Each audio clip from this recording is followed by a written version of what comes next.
So hello बालकों, शुरुआत करते हैं question number 11th of thermal expansion से। यहाँ पे अभी अपना एक्सपांशन वाला चलेगा, तो हम यहाँ पे लिख देते हैं थर्मल फिजिक्स। तो थर्मल फिजिक्स का क्वेश्चन नंबर 11th जो है वो हमें क्या कह रहा है, on a Celsius scale, degree Celsius का जो स्केल होता है अपॉन में क्या होता है 100 इज इक्वल टू, यहाँ पे हो जाएगा फ़ारेनहाइट -32 अपॉन में 180। ये कहता है कि degree Celsius is absolute zero of the temperature is absolute zero. जब भी हम कहते हैं तब हम क्या कहेंगे, जीरो केल्विन। केल्विन स्केल को अपन मेन मान के चलते हैं और केल्विन स्केल पे क्या है कि ज़ीरो चाहिए। तो केल्विन की जो वैल्यू होती है वो होती है 273.15 माइनस प्लस डिग्री सेल्सियस। ठीक, तो ये केल्विन स्केल होता है। हम डिग्री सेल्सियस की क्या रखें वैल्यू की, ये पूरा जीरो आ जाए तो ऑफकोर्स ये बातें माइनस में रखना पड़ेगा, विच इज़ ऑप्शन नंबर 4। अगर एब्सोल्यूट जीरो बोलता है तो हम केल्विन स्केल पे क्या चाहिए, जीरो चाहिए। तो ऑप्शन नंबर यहाँ पे क्या हो जाएगा हमारा 4। मूव ऑन करते हैं, नेक्स्ट क्वेश्चन की तरफ चलते हैं। अब जो चलने वाले हैं वो थर्मल एक्सपांशन के क्वेश्चन चलने वाले हैं 12th। थर्मल एक्सपांशन की अगर बात करें तो वो किससे रिप्रेजेंट किया जाता है, कॉफिशिएंट से, उनके कॉफिशिएंट से कि लीनियर एक्सपांशन कितना है या फिर उनका एरियल एक्सपांशन। ये अल्फा जो है वो लीनियर एक्सपांशन को बताता है।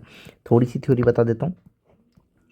अल्फ़ा हमारा लीनियर एक्सपांशन, बीटा जो होता है वो रिप्रेजेंट करता है हमारा एरियल एक्सपांशन को, और हमारा गामा जो होगा वो करेगा वॉल्यूमेट्रिक एक्सपांशन को रिप्रेजेंट।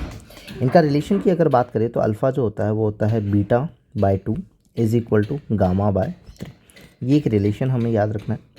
और हम कह सकते हैं कि लीनियर एक्सपांशन के अंदर delta L by L is equal to alpha delta T, कि भाई लीनियर एक्सपांशन ये जो है वो फ्रिक्शनल चेंज है टेम्परेचर के साथ में। ये हमारा एरियल चेंज हो जाएगा इसका कॉफिशिएंट और टेम्परेचर के साथ में। ये हमारा वॉल्यूमेट्रिक एक्सपांशन हो जाएगा इसके कॉफिशिएंट के साथ में। ये रहा।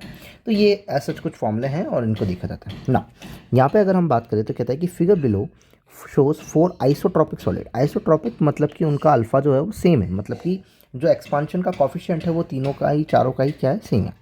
Having a positive coefficient of thermal expansion, a student predict that the heating of the solid showing thing can happen, makes true or false on the comment made by the student। true और false बताना है।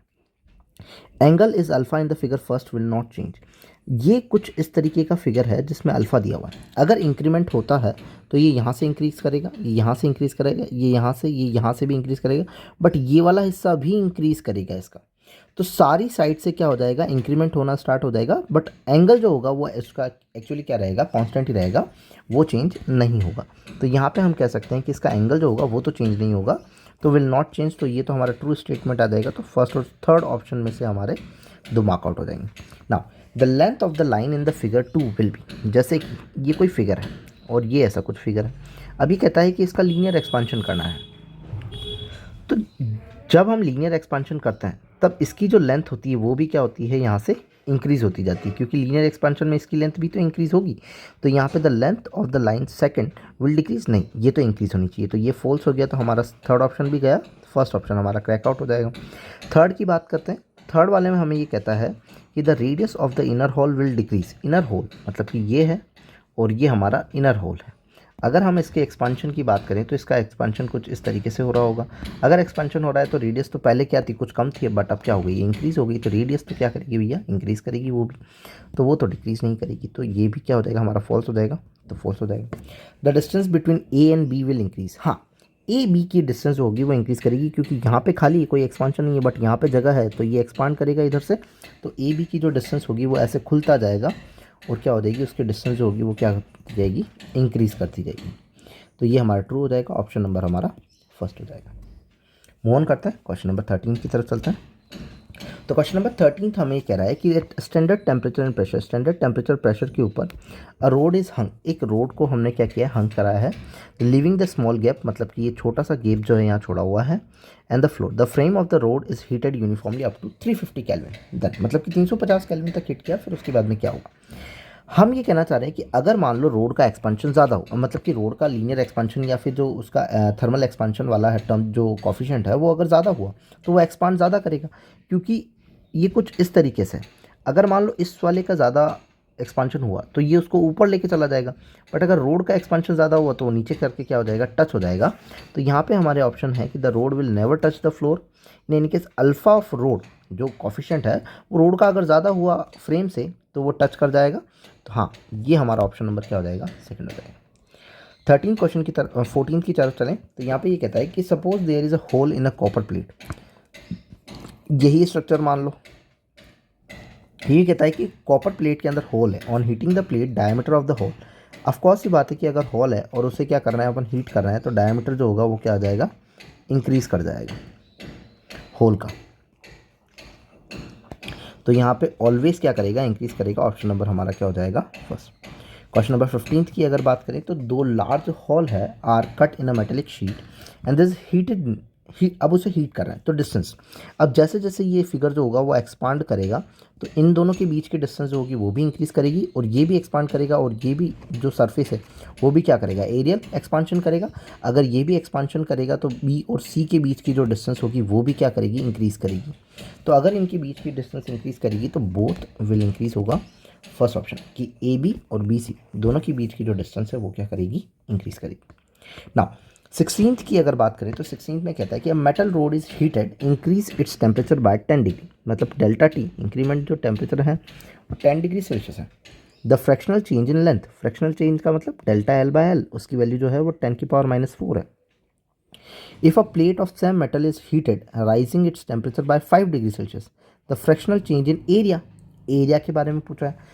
तो linear expansion हमें पता है कि delta L by L is equal to alpha delta T होता है। यहाँ से हम अल्फ़ा कैलकुलेट करेंगे, 10⁻⁻⁴ अपॉन में 10 इज इक्वल टू में अल्फ़ा आ जाएगा।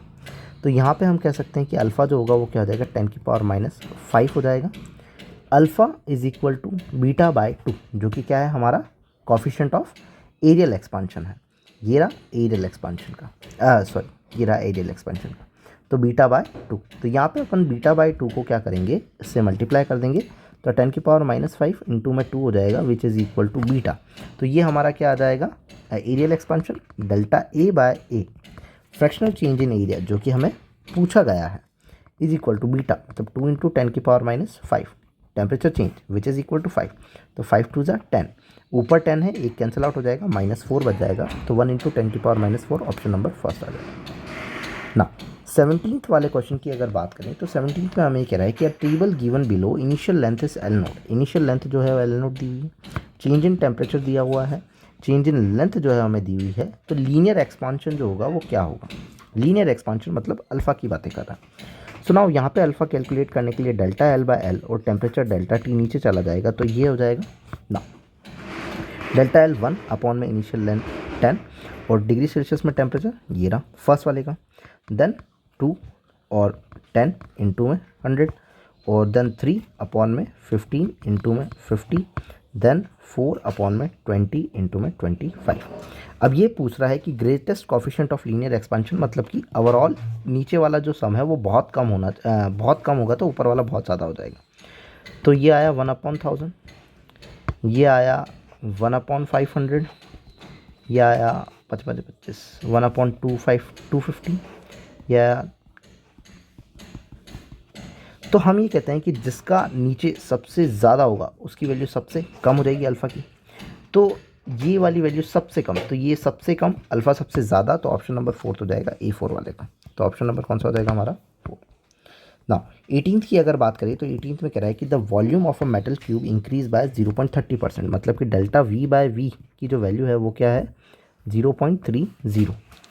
When the temperature was rise by 50 degree Celsius, delta T कितना है 50 degree Celsius, the coefficient of linear expansion, of course ये बातें कर सकते हैं, 0.30 बाय 100, ये परसेंट को खोला है मैंने, ठीक है, और इज इक्वल टू यहाँ पे गामा आ जाएगा और डेल्टा टी हमारा नीचे आ जाएगा जो कि 50 हो जाएगा, पॉइंट हटाया 2 0 और आ गए, 1 0 से 1 0 कैंसिल आउट हो गया, 1 2 3 4, तो 3/5 into 10⁻⁻⁴ is equal to gamma, और गामा का रिलेशन जो है लीनियर एक्सपांशन से कैसा है, गामा बाय 3, तो गामा डिवाइडेड बाय 3 कर देते हैं, ये कैंसिल आउट हो जाएगा, तो ये बचा 0.2 इंटू में 10⁻⁻⁴, पॉइंट हटाया -5 आ जाएगा, तो 2 इंटू 10⁻⁻⁵, तो ऑप्शन नंबर हमारा हो जाता है सेकेंड।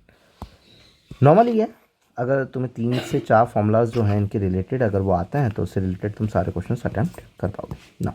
मूव ऑन करते हैं, नेक्स्ट क्वेश्चन की तरफ चलते हैं। 19th वाला क्वेश्चन हमें ये कह रहा है कि the iron rod of length 4 metre rest on a smooth horizontal floor.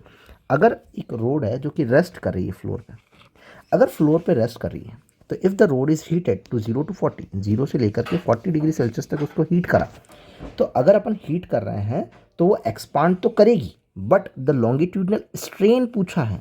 Strain हमारा हुक्स कहता है कि स्ट्रेस होगा तो स्ट्रेन है, और यहाँ पे फ्लोर पे नॉर्मली पड़ी है, ना ही कोई फ्रिक्शन है, तो ये इसके अंदर कोई भी स्ट्रेन डेवलप नहीं होगा। तो लॉन्गिट्यूडनल स्ट्रेन यहाँ पे पूछा गया है, इसीलिए हम क्या करेंगे, ऑप्शन नंबर 3 हमारा 0 की तरफ ना। क्वेश्चन नंबर 20 की अगर बात करें तो मेटल शीट है, हीटेड कर रही है, this increase in this, what is the coefficient of superficial expansion. Superficial मतलब उसी का पूछा हुआ है, तो delta A by A is equal to beta delta T लिखेंगे। डेल्टा ए बाय ए 0.05% है, तो नीचे 100 कर लिया। बीटा हमें चाहिए और डेल्टा टी को लिखना है, तो नीचे 100 लिख लिया, पॉइंट हटाया, 2 0 और आ गए, तो m2 3 4 5 6, तो 5 × 10⁻⁻6, तो 5 × 10⁻⁻6 हमारा ऑप्शन नंबर क्या आंसर हो जाएगा 4। So here are the 10 questions of thermochemistry. Thermochemistry नहीं है, thermal physics. Okay, so this are the 10 questions. If you like then please subscribe. Thank you.